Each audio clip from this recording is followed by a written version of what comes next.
Hi everyone, this is Connie from Connie's Creative Creations. Today I'm taking part in a collab.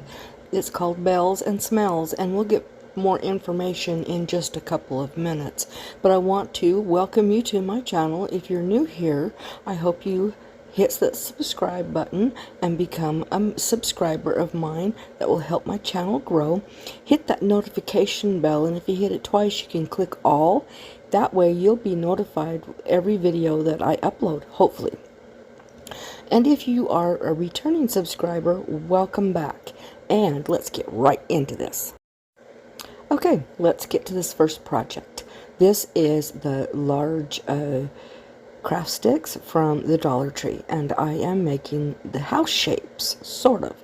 That's what it looks like. But then I'm going to put another top. Now, I'm going to make two of those after I put the points, the triangles on each side of the square, and I'm going to make two of those. And I was inspired to make this by someone I can't remember. I think it was on Pinterest. Theirs was different, but this was sort of the idea. They colored theirs different from mine, and they just used them just as is, and I'm going to use this as a backdrop. So now that I've got them, as you can see, it's going to be a star, and I'm just going to use hot glue because these are so thin I don't have to worry about them like falling apart or anything like that. So I'm just getting those all glued up, and then I'm going to grab my white paint, and I can't remember which one it was. We'll see in just a second if it was my folk art white chalk paint or if it was my apple barrel white paint. But once that is done, of course, I'm making sure every connecting point that I can glue, that I glue it together. Alright. Okay, I am using my folk art white paint, chalk paint, and I am a Plaid ambassador, so I love to use Plaid products. And Plaid has so many products. They have folk art, apple barrel, Mod Podge, Waverly, cream coat. There's some other stuff as well as just those ones, and they have a lot of different other things that are not even paint related. They have their own Mod Podge rollers, Mod Podge paintbrushes, regular paintbrushes, all these different things. So check out Plaid. If you want, you can go to my link tree and you can see all of the different things that I have there. Plus I'm going to be adding more on my Amazon storefront. Okay, I'm going to set that aside, and I grabbed these bells from the Dollar Tree, and I am just taking them apart.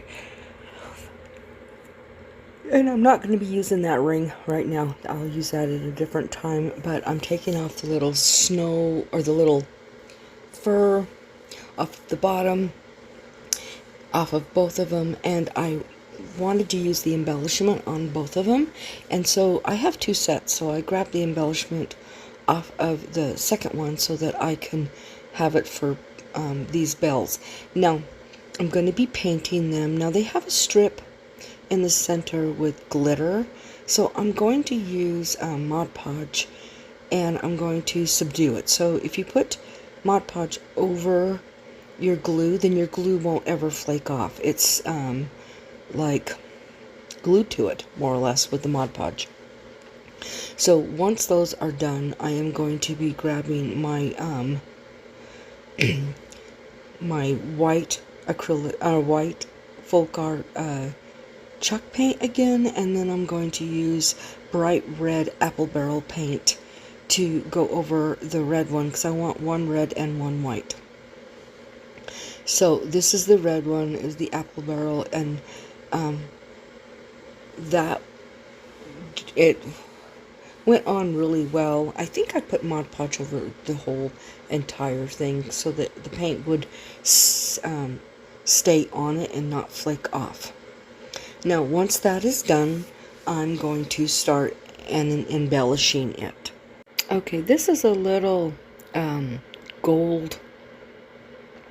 It's almost like a gold iridescent or sparkly trim, and I'm just gonna glue it around the edge, the bottom edge of that bell, and I'm going to do it on both of them, but I'm going to do a different one on each one of them. So I'm just gonna let you watch me.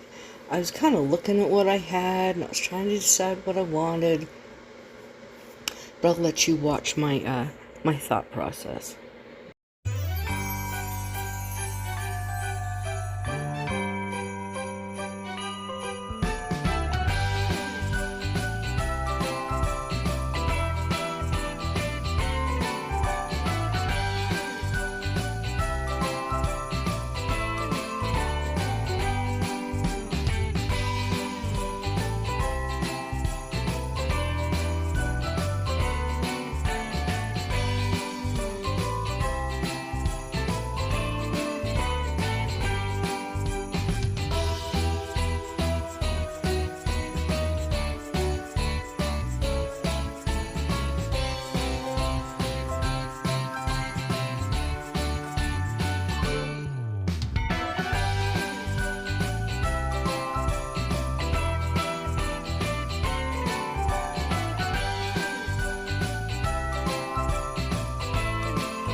As you can see, I am putting that gold cording that I have, and I'm going to be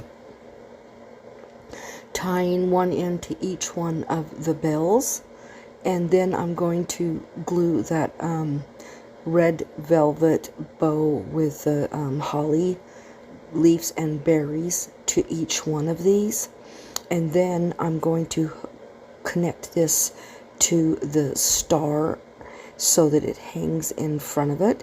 Now, I had set it aside because I wasn't sure what else I was going to do, and I went back, and you'll see at the end where I add a bow, some greenery, and some poinsettias. So I'm just going to go ahead and I'm tying a little loop in this, and then I'm going to glue it to the back of this star, and I just kind of fed it through, and I'm just going to glue the back on there where the loop hangs up so it can be hung up. And it just takes a second, and this is how it looks with the other stuff on it. I forgot to record that part. Okay, now about this collab. It is myself, as well as Jackie Burns Creations, and Can Sarah DIY It. Now, this is a collaboration. We came together and we did the Bells and Smells collab. Now, Jackie's going to do bells, Sarah's going to do smells, and I'm doing both. So I hope you guys enjoy this. Let's get right into this.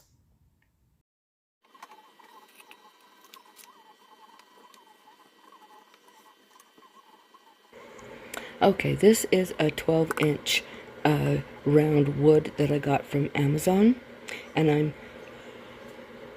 it's really thin. It's like 1/8 of an inch thick, and I'm just using my apple barrel white paint, and I'm going to put this all over this circle. And then once it dries, you're going to see how I embellish this. Now, each one of my videos, the first one was bells, this one's bells, and then the last section is going to be about the smells.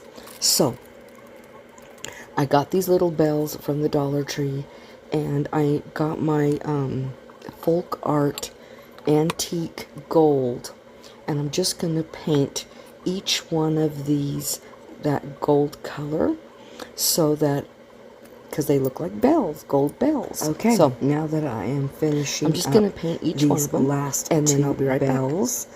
Then, I'm sorry I'm off camera while I'm actually painting it. I had bumped into my camera and didn't realize that it wasn't on screen. But once that is done, then I'm going to hook it on here. As you see, I am just hooking these bells around the edge. Now, I know I'm not going to have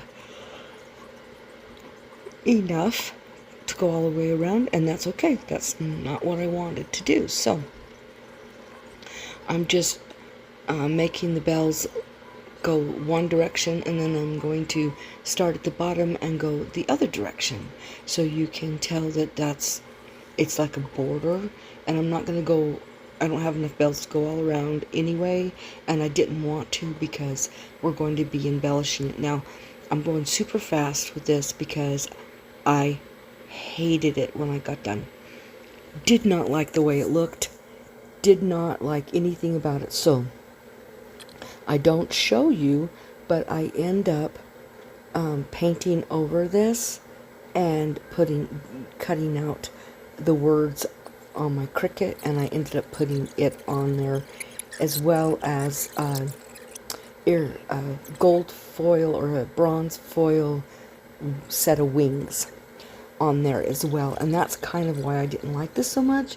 I realized I didn't leave room, whatever. I didn't like it. Okay.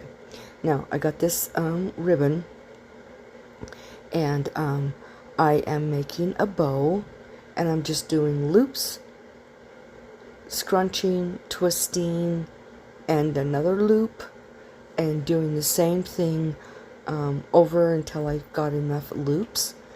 And then I'm just going to use that paddle wire and tie it off, and then I'm going to cut it and then get a piece of the ribbon for the tails, and then I will hook it on with that wire as well once I have that on.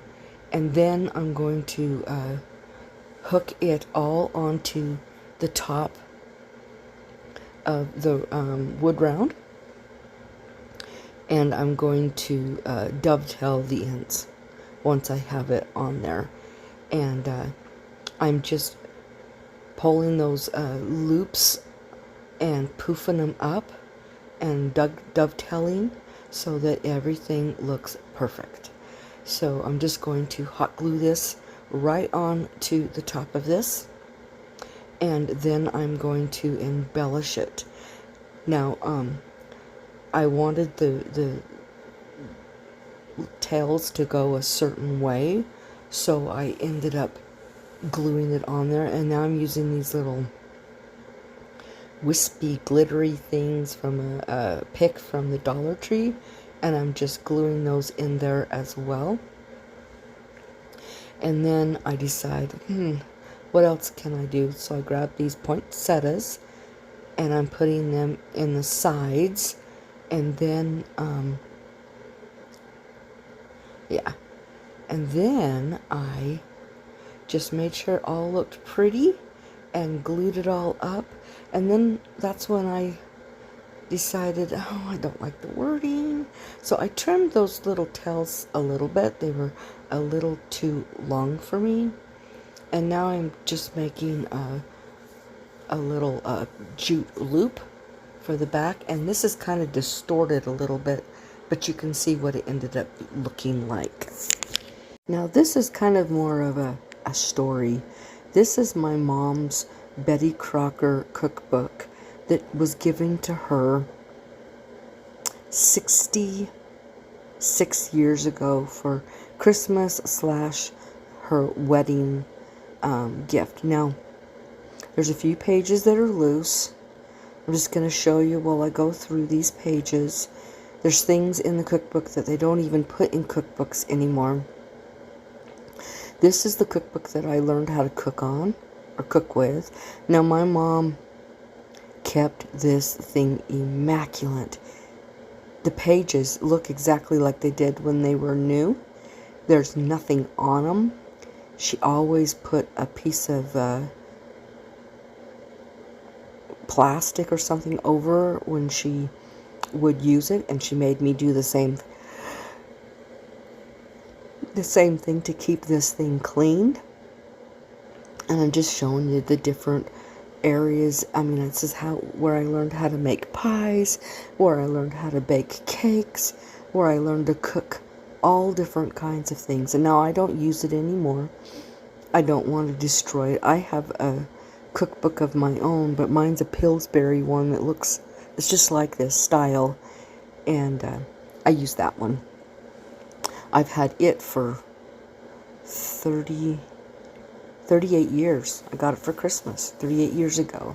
So, but I'm just showing you, it has so many different information, beautiful pictures. I hope you guys enjoy this. I know one person here on YouTube had asked me if she wrote anything in this book. No. There's no handwriting at all in this book. No notes or anything. This is an immaculate book. So it stays on in my bookcase, which has doors that closes so it can't get any dirt on it or anything. But I'm going to show you the front or the back cover has all conversions on them, measurement conversions, and as well as, if you don't have this is what you could substitute with. So it has a lot of different substitutions. And I was just looking at some of the recipes that my mom used to make, and as you can see, this is substitutions, also how many tablespoons goes into a cup, how many teaspoons goes into a tablespoon, and all of that stuff as well. And you can tell this book the binding's not even breaking. And here's more little good information that they always used to put in their cookbooks. Temps for poultry, for pork, for beef, for all the different meats. So I hope you guys enjoy this cookbook. I'll tell you what, if you want a good recipe, I can find it, pretty much all of them, in this book. So, like I said, I hope you guys liked these projects, and I hope you enjoyed looking at my mom's 66-year-old cookbook with me. I haven't opened it up in a long time. She passed away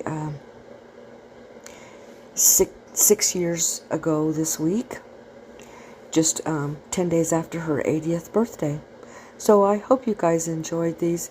Don't forget to check out the description box. Go to the other ladies' channels. Check out their videos.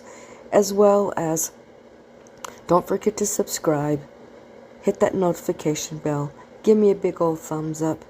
And ring that, or leave me a comment. So you guys have the most blessed day. And call somebody and tell them you love them. And don't forget to be the Bible that somebody reads today. Bye.